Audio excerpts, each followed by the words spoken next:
Janganlah hendaknya kamu khawatir tentang apapun juga. Tetapi nyatakanlah dalam segala hal keinginanmu kepada Allah, dalam doa dan permohonan dengan ucapan syukur. Damai sejahtera Allah yang melampaui segala akal akan memelihara hati dan pikiranmu dalam Kristus Yesus.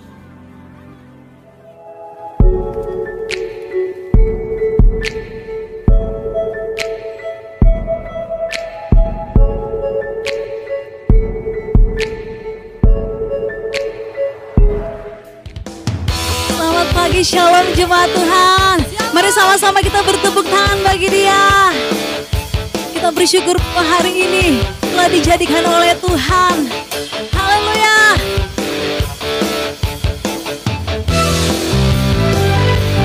Terima kasih Tuhan. Kami mau bersukacita di hadapan-Mu Yesus. Jemaat Tuhan, mari sama-sama kita katakan, Kaulah satu-satunya, amin, sumber dari segalanya. Kau kebenaran yang selalu ku pegang, Kau keyakinanku untuk bersinar terang. Yesus Tuhanku yang berkuasa atasku, hidupku takkan sama. Sebab kami tahu Tuhan, ku tahu sungguh anugerah-Mu bagiku, hidupku takkan sama. Sama-sama tepuk tangan di atas kepala kita.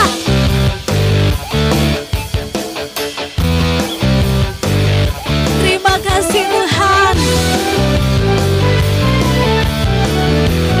Jemaat Tuhan, katakan Kaulah satu-satunya, sumber dari segalanya. Katakan Dialah kekuatan, Kau kebenaran yang selalu ku pegang. Dia keyakinan kita, Kau keyakinanku untuk bersinar terang. Yesus Tuhanku yang berkuasa atasku, hidupku takkan sama.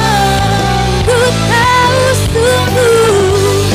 tahu sungguh anugerah-Mu bagiku, hidupku takkan sama. Terima kasih Tuhan. Kami mau bersorak-sorai bagi-Mu.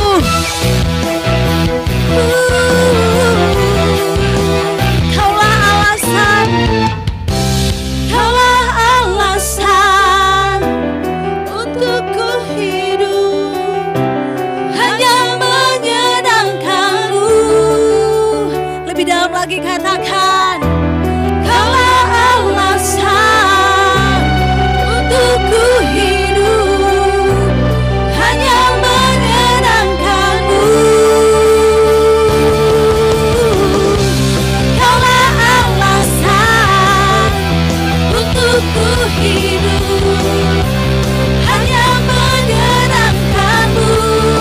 Kaulah alasan, amin.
kepadamu Tuhan. Terima kasih Yesus. Kami bersyukur kepadamu Tuhan di pagi hari ini. Dimanapun kami berada Tuhan. Kami tahu Bapa bahwa Engkau hadir dimanapun Tuhan. Dan pagi hari ini kami membuka hati kami Tuhan. Untuk lebih dalam lagi mengenal hati-Mu Yesus. Kami mau siapkan hati kami Tuhan. Kami tahu Bapa Engkau adalah Allah yang tidak terbatas oleh ruang dan waktu. Dan kami percaya Tuhan kemenangan-Mu terjadi, pemulihan-Mu terjadi, kelepasan-Mu terjadi Tuhan. Ku menyembah dalam kudus hadirat-Mu, hampiri tahta kasih karunia-Mu Bapa. Katakan Dia kekuatanku, kekuatanku hanya dalam hadirat-Mu, Yesusku. Hanya Kaulah segalanya. Angkat kedua tanganmu dan katakan, ku yakin Kau hadir di sini. Ku rasakan kuasa yang tak terbatas. Ku yakin Kau nyata di sini. Kemenangan terjadi di sini.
Tuhan terjadi di sini. Katakan dengan segenap imanmu,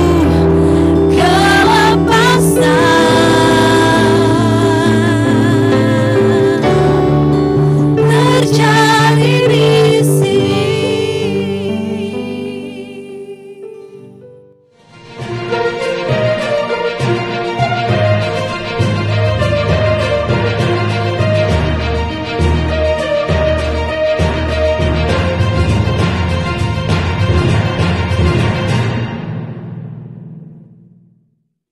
Sebagaimana semua orang memerlukan oksigen agar tetap dapat hidup, demikianlah kita memerlukan relasi dengan Tuhan agar tetap dapat mengalami kehidupan yang bugar. Sekekar apapun tubuh seseorang, namun apabila yang bersangkutan tidak memperoleh oksigen yang cukup, dapatlah dipastikan bahwa kekuatannya akan merosot dan ia tak akan mampu bertahan hidup terlalu lama. Sesungguhnya hal yang samalah dengan kebutuhan kita akan relasi dengan Tuhan. Relasi yang memungkinkan kita untuk hidup dalam keadaan yang bugar. Kebugaran yang saya maksudkan di sini bukanlah sekadar kebugaran secara jasmaniah belaka, namun kebugaran dalam seluruh aspek kehidupan kita. Kebugaran yang juga acap kali diistilahkan orang sebagai kebahagiaan. Tanpa relasi yang akrab dengan Tuhan, maka sekaya apapun, setinggi manapun jabatannya, dan sepopuler bagaimanapun nama yang bersangkutan, tetap saja ia tidak akan mengalami kebahagiaan. Hal itulah yang dialami oleh Elvis Presley, artis legendaris yang sangat terkenal itu. Alkisah, 6 minggu sebelum Elvis meninggal dunia, seorang wartawan berkata kepada yang bersangkutan, "Elvis, engkau pernah berkata bahwa dirimu memiliki 3 cita-cita, yaitu menjadi sangat terkenal, menjadi sangat kaya, dan menjadi sangat berbahagia. Sudahkah engkau berbahagia?" Jelas Elvis Presley adalah pribadi yang sangat terkenal. Sedemikian terkenalnya sehingga walaupun ia telah meninggal dunia hampir 50 tahun yang lampau, namun sampai hari ini rumah kediaman Elvis yang diberi nama Graceland di Memphis, Tennessee, setiap tahunnya masih dikunjungi oleh 500 juta orang turis dari berbagai penjuru Amerika dan dunia. Tentang kekayaan tidak usah diragukan, yang bersangkutan sangatlah kaya. Kekayaannya yang antara lain terlihat dari 2 buah pesawat pribadi dan puluhan mobil mewah seperti Rolls-Royce Phantom 5 yang menghiasi museum di Graceland. Oleh sebab itu, wartawan tadi tidak bertanya, apakah engkau sudah terkenal dan kaya? Namun yang ia tanyakan adalah, sudahkah engkau berbahagia? Mendengar pertanyaan tersebut, Elvis terdiam sejenak. Kemudian dengan suara lirih ia berkata, "No, I'm not happy. I feel lonely like in hell." Tidak, saya tidak berbahagia. Saya merasa kesepian seperti berada di dalam neraka. 6 minggu kemudian orang menemukan Elvis meninggal dunia di rumahnya karena overdosis dengan obat bius. Terkenal namun tidak berbahagia. Memang kebahagiaan hanya akan dialami apabila orang memiliki relasi yang akrab dengan Tuhan. Kebenaran ini berulang kali disebutkan dalam Alkitab, termasuk yaitu di dalam Mazmur pasal 1. Di dalam Mazmur yang sangat indah tersebut dijelaskan tentang akibat dari relasi dengan Tuhan dan bagaimana kita dapat memelihara keakraban yang membuahkan kebahagiaan di segala keadaan tersebut. Singkat kata, dengan menelaah Mazmur pasal 1, kita akan dapat memahami apakah yang perlu kita lakukan agar di masa yang sukar kita tetap dapat hidup dalam keadaan yang segar atau refresh. Mari kita melihat Mazmur pasal 1 tersebut, yaitu dengan membaca ayat 1 sampai 4. Mazmur pasal 1 ayat 1 sampai 4. Berbahagialah orang yang tidak berjalan menurut nasihat orang fasik, yang tidak berdiri di jalan orang berdosa, dan yang tidak duduk dalam kumpulan pencemooh. Ayat 2, tetapi yang kesukaannya ialah Taurat Tuhan, dan yang merenungkan Taurat itu siang dan malam. Ia seperti pohon yang ditanam di tepi aliran air, yang menghasilkan buahnya pada musimnya, dan yang tidak layu daunnya. Apa saja yang diperbuatnya berhasil. Ayat 4. Bukan demikian orang fasik. Mereka seperti sekam yang ditiupkan angin. Di dalam Mazmur ini dibandingkan akibat antara relasi yang akrab dengan orang berdosa dan relasi yang intim dengan Tuhan. Di ayat 1 digambarkan bahwa orang yang bergaul akrab dengan orang berdosa adalah sama seperti orang yang berjalan menurut nasihat orang fasik, berdiri di jalan orang berdosa, dan duduk dalam kumpulan pencemooh. Orang yang hidup seperti itu tidak akan berbahagia dan hidupnya hampa tanpa makna. Sebab di ayat 4 diutarakan bahwa orang berdosa atau orang fasik adalah bagaikan sekam. Sekam yang ringan dan yang akan sirna oleh tiupan angin. Sedangkan di ayat 3, orang yang akrab dengan Tuhan digambarkan seperti pohon yang ditanam di tepi aliran air. Yang bersangkutan di ayat 1 disebut sebagai orang yang berbahagia. Itulah kehidupan yang segar dan bugar. Kehidupan yang seharusnya kita dambakan dan yang sesungguhnya dapat kita alami di masa sukar seperti pada hari-hari ini. Kehidupan yang segar dan yang dijanjikan oleh Tuhan itulah yang kita pelajari di sepanjang bulan ini. Tentang hal itu 2 minggu yang lewat kita telah mempelajari peranan dari waktu teduh atau waktu hening, silence and solitude terhadap kesegaran hidup kita. Sedangkan minggu yang lalu kita telah melihat pentingnya waktu yang berkualitas bagi kesegaran tersebut. Kedua uraian firman itu dapat saudara akses melalui YouTube channel yang sedang saudara ikuti ini. Saya sangat menganjurkan agar saudara mendengarkan uraian firman Tuhan tersebut. Karena waktu yang berkualitas yang diisi dengan waktu hening merupakan fondasi untuk membangun kehidupan yang segar seperti yang Allah janjikan. Sekarang, berdasarkan Mazmur pasal 1 yang telah kita baca tadi, kita akan melihat peranan dari merenungkan firman Tuhan terhadap relasi yang akrab dengan Tuhan.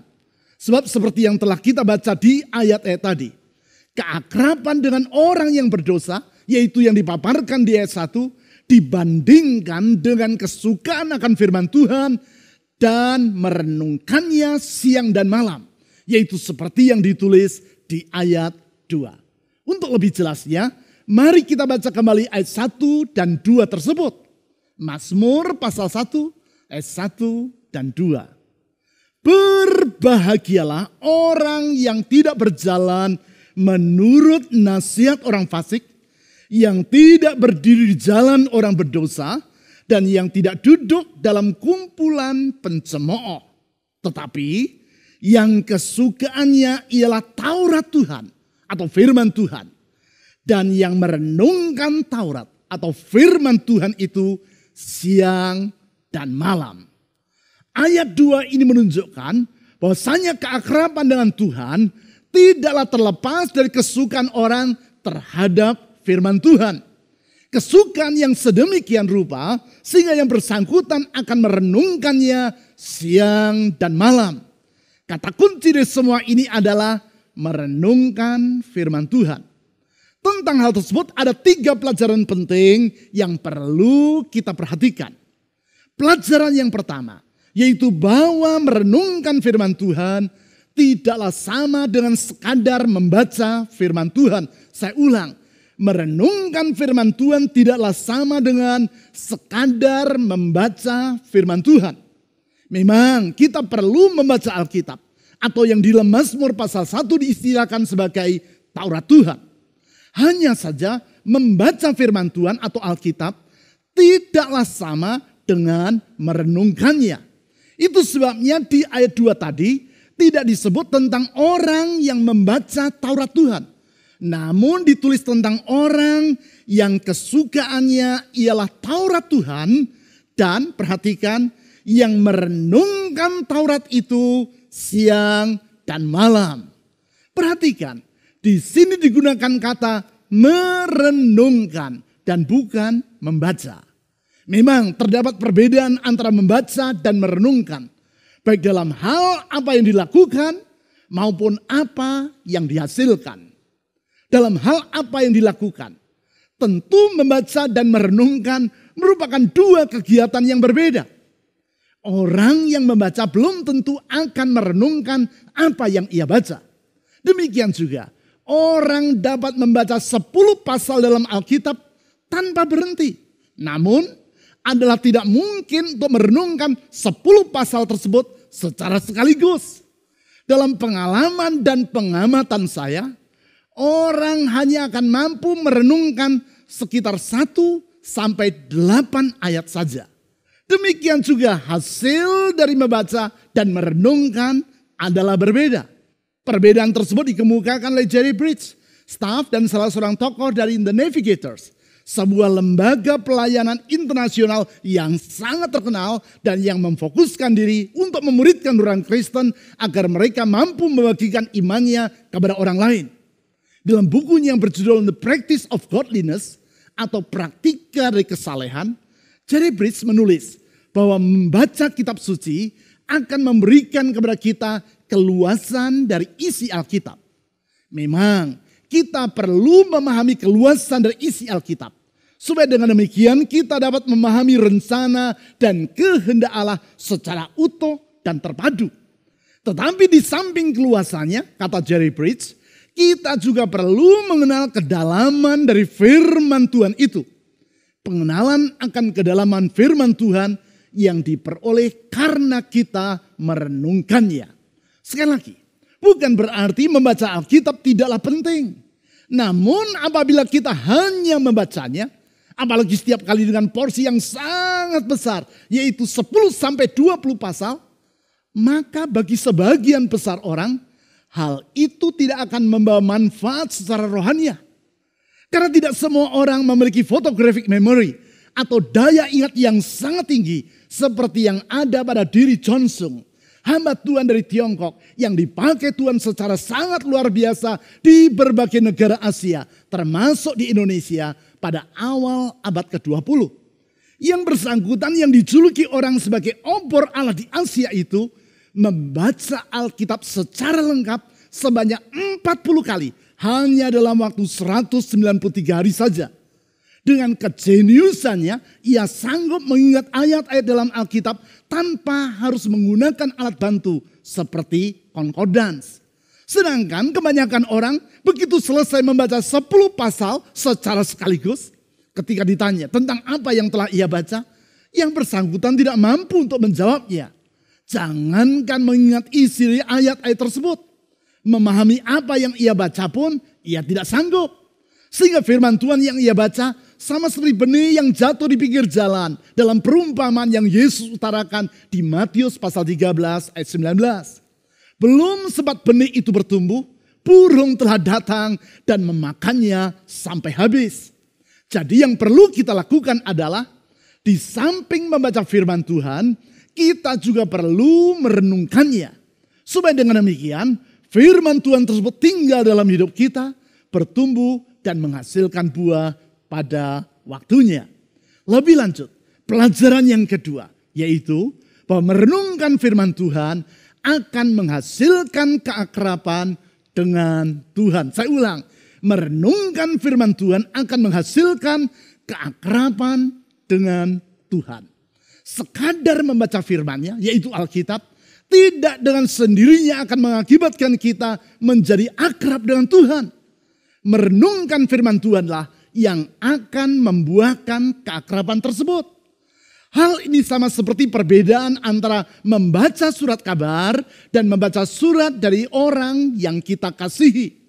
Tujuan orang dalam membaca surat kabar adalah untuk memperoleh informasi dari apa yang ia baca. Apabila ia merasa sudah memperoleh informasi yang ia butuhkan, maka ia tidak akan terus membaca berita atau artikel tersebut sampai habis. Namun akan beralih dengan membaca berita atau artikel yang lainnya. Oleh karena itu jarang ada orang yang membaca suatu berita secara berulang-ulang. Bahkan tidak sedikit orang yang hanya sekedar membaca headlines atau bagian awal dari berita yang disajikan. Karena hanya dengan membaca bagian awalnya saja, orang sudah mengetahui inti dari berita yang ia baca. Bukan itu saja, juga sangat jarang ada orang yang ingin mengetahui siapa wartawan yang menulis berita yang ia baca. Jangankan ingin mengenal yang bersangkutan. Untuk mengetahui nama dari wartawan itu pun, ia juga tidak merasa memerlukannya. Yang penting bagi yang bersangkutan adalah memperoleh informasi yang ia butuhkan. Tetapi lain halnya dengan membaca surat dari orang yang saudara kasihi. Di masa lalu sebelum ada email dan WhatsApp, pasangan kekasih akan berkomunikasi dengan saling mengirim surat. Saudara yang mengalaminya tentu masih ingat apa yang saudara lakukan di saat itu.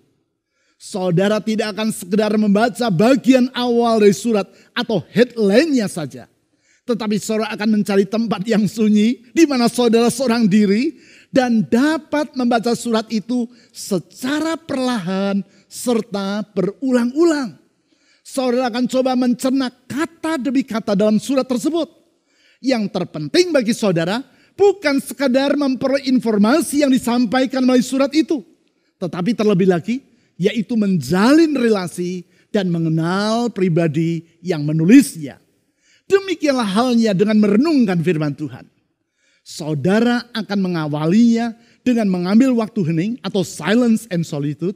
Kemudian saudara akan membaca bagian dari firman Tuhan tersebut kata demi kata dengan perlahan dan secara berulang-ulang. Sambil merenungkan pesan yang terkandung di dalamnya. Tujuan saudara bukan sekadar untuk memperoleh informasi dari apa yang saudara baca. Tetapi untuk menangkap isi hati dan menjalin relasi yang lebih mendalam dengan pribadi yang menyampaikan firman itu. Yaitu Tuhan sendiri.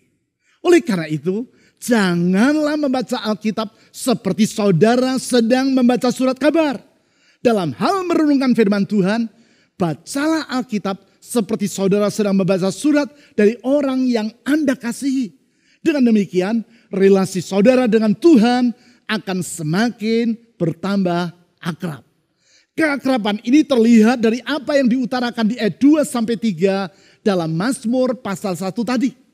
Di situ diutarakan bahwa orang yang merenungkan Taurat atau firman Tuhan siang dan malam adalah seperti pohon yang ditanam di tepi aliran air. Frasa atau penggalan kalimat, pohon yang ditanam di tepi aliran air ini menjelaskan relasi sang pohon dengan aliran air yang berada dekat dengan dirinya. Itulah relasi antara orang yang merenungkan firman Allah dengan Tuhan yang berfirman. Patut diketahui bahwa kata merenungkan di ayat 2 ini di dalam bahasa Ibrani adalah hagah. Yang artinya antara lain yaitu pondering atau merenungkan, to murmur atau bergumam atau tuku yaitu mendekut seperti suara burung merpati. Semua itu menggambarkan tindakan yang dilakukan secara berulang-ulang. Memang itulah yang kita lakukan dalam merenungkan firman Tuhan. Kita membaca 1-8 ayat dalam Alkitab, kemudian merenungkan pesan dalam ayat tersebut secara berulang-ulang. Merenungkan firman Tuhan yang membuatnya berbeda dengan melakukan meditasi di luar iman Kristiani. Seperti yang telah saya utarakan minggu yang lalu. Di dalam bermeditasi di luar iman Kristiani, orang berusaha untuk mengosongkan pikirannya. Upaya itu dilakukan antara lain yaitu dengan mengatur nafas dan berupaya untuk menyatukan diri dengan alam semesta. Tetapi tidak demikian halnya dengan perenungan seperti yang diajarkan dalam Alkitab. Yesus tidak pernah mengajar para muridnya untuk mengosongkan pikiran mereka.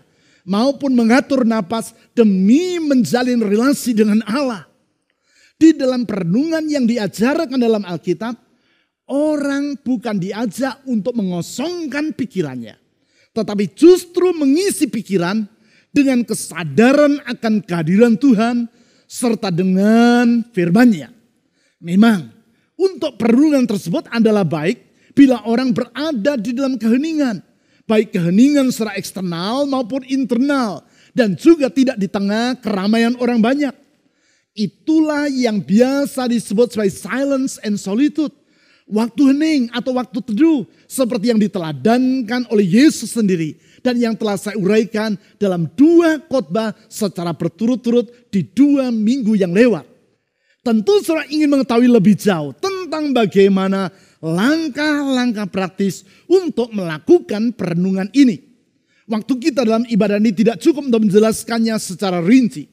Oleh karena itu, saya mengundang saudara untuk mengikuti pertemuan tengah minggu atau midweek gathering yang akan dilaksanakan secara online pada hari Selasa, tanggal 17 Agustus yang akan datang, yaitu mulai pukul 7 malam. Saudara dapat mengikuti acara tersebut melalui YouTube channel yang sedang saudara ikuti ini. Dalam midweek gathering tersebut, saya akan menjelaskan langkah-langkah praktis untuk melakukan perenungan atau pondering. Bukan itu saja, saudara juga dapat mengajukan pertanyaan-pertanyaan tentang seluk-beluk dari perenungan tersebut. Jangan lewatkan kesempatan ini, catat tanggalnya, dan ikutilah pertemuan yang akan dilaksanakan mulai pukul 7 malam tersebut melalui YouTube channel yang sedang saudara ikuti ini. Untuk memudahkan saudara mengingatnya, tekanlah tombol subscribe dan gambar lonceng dari YouTube channel ini. Sehingga pada harinya, saudara akan diingatkan tentang acara yang sangat penting tersebut. Sekarang, pelajaran yang ketiga, yaitu bahwa merenungkan firman Tuhan akan membuahkan kesegaran yang dari Tuhan. Saya ulang, merenungkan firman Tuhan akan membuahkan kesegaran yang dari Tuhan. Kesegaran ini tidak terlepas dari pembaharuan kehidupan yang kita alami oleh karya Roh Kudus yang bekerja melalui firman Tuhan dalam kehidupan kita. Pembaharuan dan kesegaran yang kita alami bukan karena sekadar membaca atau mengetahui firman Tuhan. Mengapa saya berkata bahwa pembaruan atau kesegaran tersebut bukan sekadar karena orang membaca atau mengetahui isi Alkitab? Alasannya sederhana, yaitu karena mengetahui isi Alkitab saja tidak dengan sendirinya akan mengubah kehidupan seseorang. Terdapat perbedaan yang sangat besar antara memperoleh informasi dan mengalami transformasi. Pernahkah saudara mengenal orang yang banyak mengetahui isi Alkitab, namun kehidupannya tidak kunjung mengalami perubahan? Yang bersangkutan memiliki banyak informasi tentang isi Alkitab, namun kehidupannya tidak mengalami transformasi. Ia mampu memberitahu orang lain tentang apa yang menjadi isi dari Alkitab, namun kehidupan yang bersangkutan bertolak belakang dengan apa yang diajarkan maupun yang dijanjikan di dalam Alkitab. Saya duga saudara pasti pernah bertemu dengan orang yang hidupnya seperti itu. Apa yang menjadi akar masalah dari hal tersebut? Sekali lagi, membaca Alkitab bukanlah tindakan yang keliru. Bahkan hal itu merupakan tindakan yang sangat penting. Itu sebabnya saya acap kali mengajak orang untuk membaca Alkitab setiap hari. Dan menganjurkan orang untuk membaca Alkitab secara lengkap dalam setahun. Melalui program radio The Living Word yang pernah disiarkan selama 4 tahun berturut-turut beberapa waktu yang lewat. Saya telah memberi contoh dengan membaca 4 pasal dalam Alkitab setiap hari. 2 pasal dari kitab Perjanjian Lama secara kronologis, 1 pasal dari kitab Perjanjian Baru, dan 1 pasal dari kitab Mazmur atau Amsal. Daftar bacaan Alkitab tersebut dapat saudara ikuti di buku ibadah harian seperti yang ada di tangan saya ini. Dengan cara itu, dalam 1 tahun, saudara akan membaca seluruh Alkitab secara lengkap, membaca keempat kitab Injil 2 kali, dan kitab Mazmur serta Amsal 2 kali juga. Lakukanlah hal itu minimal sekali dalam seumur hidup Anda. Siapa tahu nanti di surga saudara ditanya oleh malaikat, apakah engkau pernah membaca Alkitab secara lengkap? Saat itu, saudara tidak akan kerepotan untuk menjawabnya. Dan tidak usah berkata, bagaimana ya? Tidak. Ya, kita perlu membaca Alkitab setiap hari.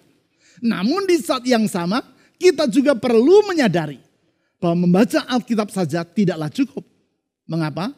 Sebab terdapat kesenjangan antara mengetahui kebenaran dan menghayati kebenaran. Tidak sedikit orang yang walaupun mengetahui kebenaran, namun tidak berdaya untuk mempraktikkannya dalam kehidupannya sehari-hari. Di sini pentingnya peranan dari merenungkan firman Tuhan. Merenungkan, yaitu memikirkan bagian firman Tuhan yang telah kita baca tadi dengan perlahan, tenang, dan secara berulang-ulang. Bagaikan seekor hewan yang memamah biak rumput yang ia makan. Coba perhatikan sapi yang sedang duduk berbaring. Saudara akan melihat bahwa mulut sapi itu tidak berhenti mengunyah. Apa yang ia kunyah? Rumput yang telah ia makan dan sudah masuk ke dalam lambungnya.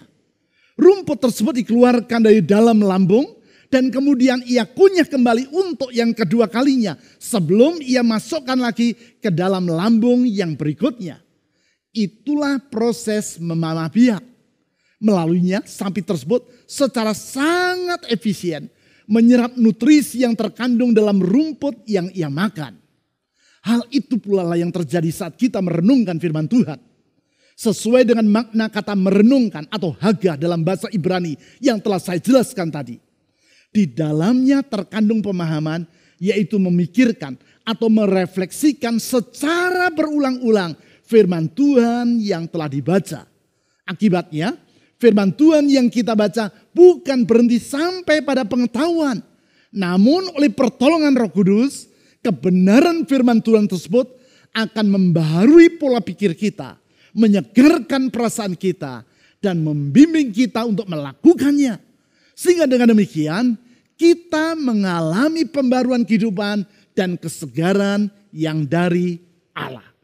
Kesegaran seperti yang disebut dalam Mazmur pasal 1 ayat 3, yaitu bahwa orang yang merenungkan firman Tuhan siang dan malam adalah bagaikan pohon yang ditanam di tepi aliran air, yang menghasilkan buahnya pada musimnya, dan yang tidak layu daunnya.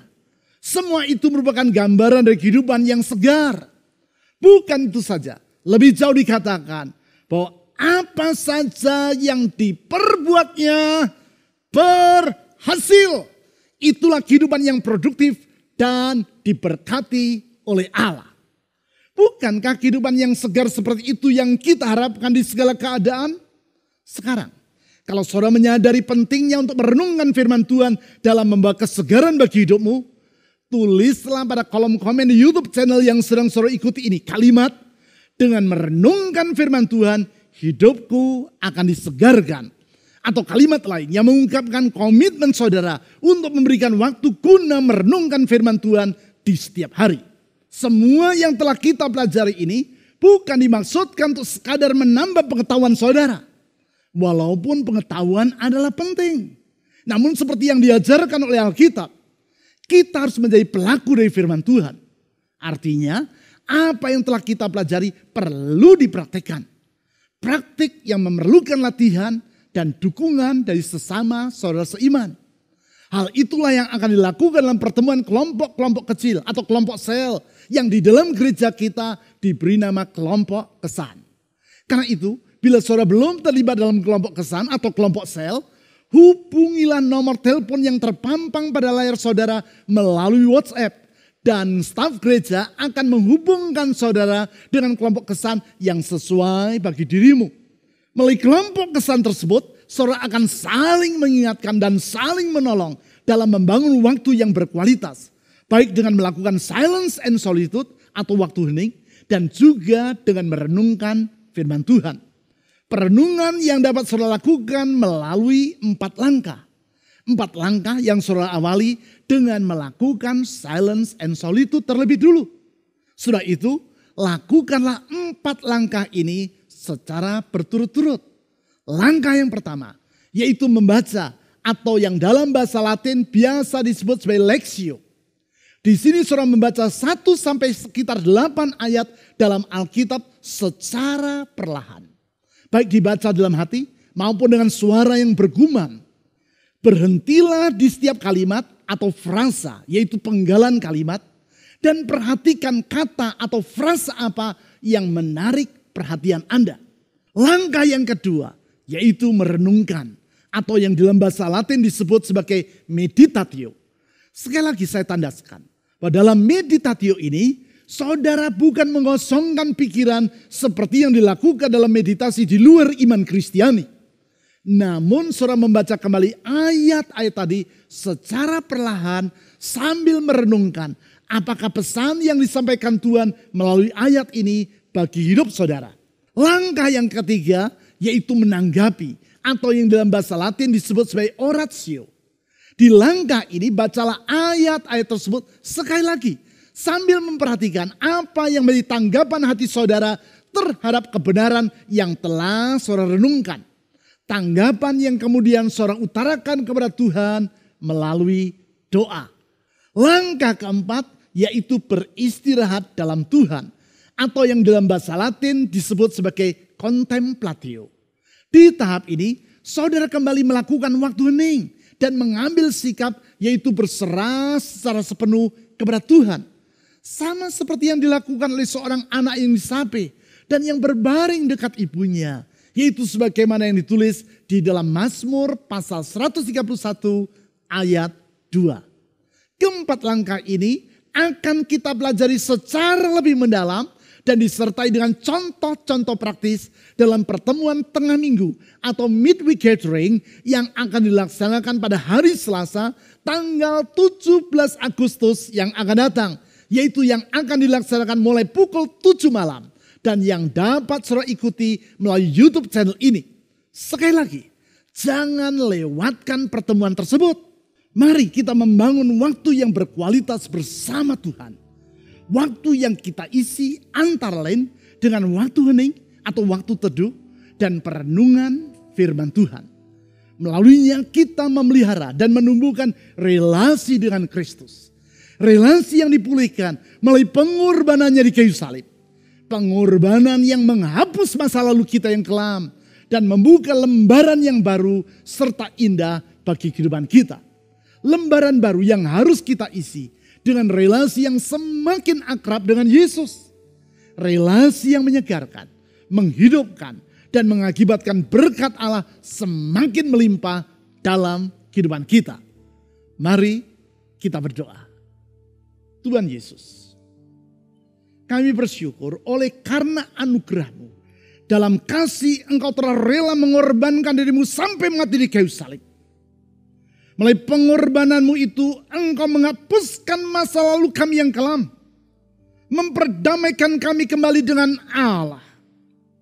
Sehingga kami yang adalah setru Allah yang seharusnya dimurkai ini. Mengalami pengampunan dan memperoleh kehidupan yang baru. Dan hari esok yang baru. Sungguh besar anugerah-Mu. Allah yang rela datang ke dunia menjadi sama dengan manusia. Karena anugerah yang sangat besar dan kasih yang tak terbatas bagi kami manusia yang hina. Tuhan Yesus, kami sungguh bersyukur.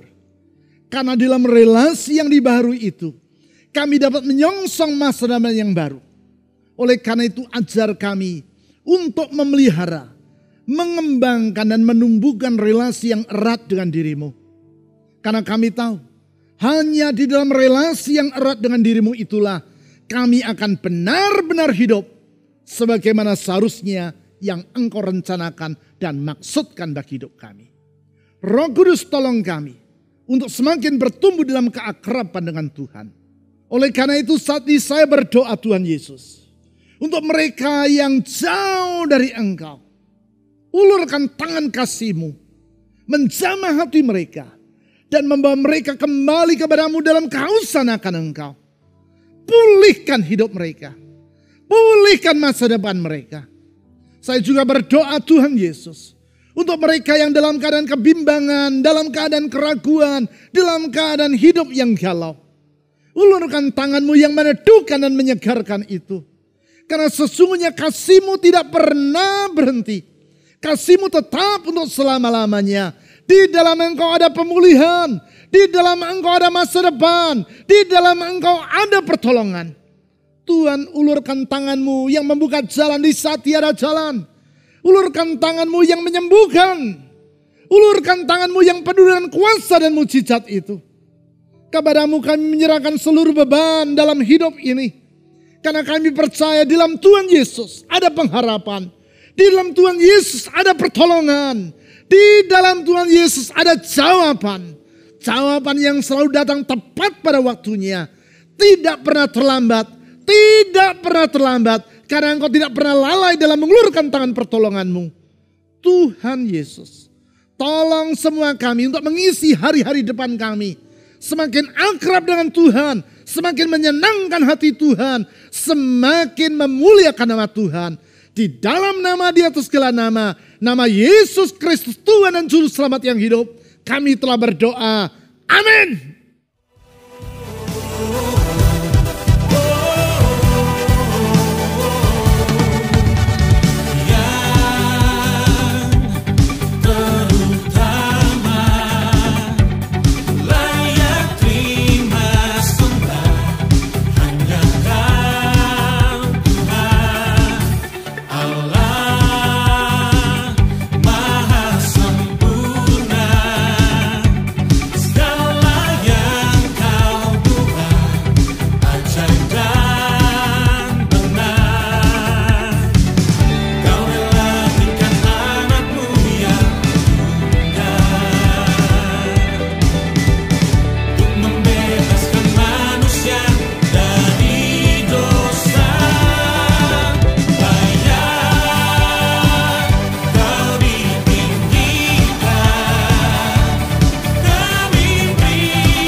Bapak, Ibu, Saudara, firman Tuhan yang baru saja kita dengar sangatlah memberkati dan menyegarkan rohani kita.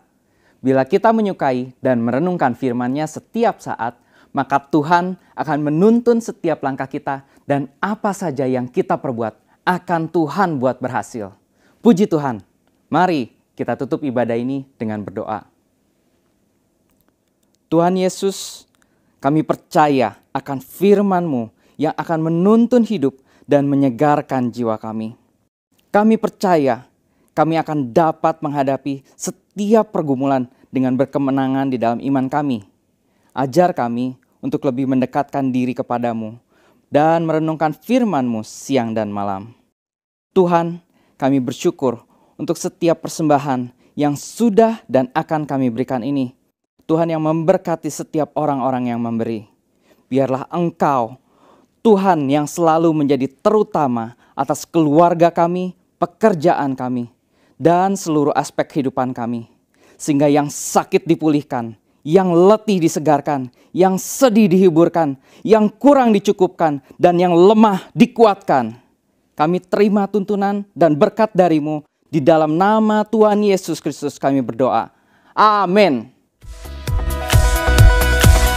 I was lost with a broken heart. You picked me up, now I'm set apart. From the ash I am born again, forever safe in the Savior's hands. You were more than my words could say. I follow you, Lord, for all my days.